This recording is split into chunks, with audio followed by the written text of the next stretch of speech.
దేవుడు ఎప్పటికీ పరీక్షిస్తాడు, కానీ విసిగించడు. ఈ రోజుల్లో చాలామంది దేవుడిని ఏటీఎంలా భావిస్తున్నారు.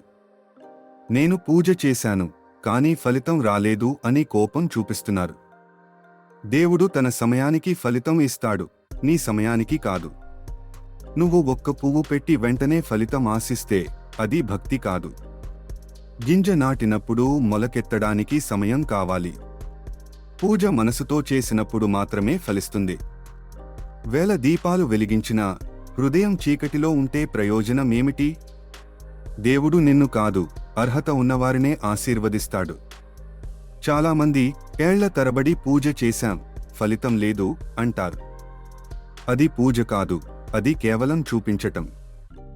దేవుడు ఫలితం ఆలస్యం చేస్తే అది శిక్ష కాదు, పరీక్ష. ఉదాహరణకు, రాముడు 14 సంవత్సరాలు అరణ్యంలో ఉన్నాడు, కానీ భక్తిని కోల్పోలేదు. నువ్వు 13 రోజులు దీపం పెట్టి విసిగిపోతున్నావు. దేవుడు నీ పూజలు లెక్కపెట్టడు, నీ మనసు స్థిరత్వాన్ని చూస్తాడు. నిజమైన భక్తుడు ఫలితాన్ని ఆశించడు, విశ్వాసాన్ని వదలడు.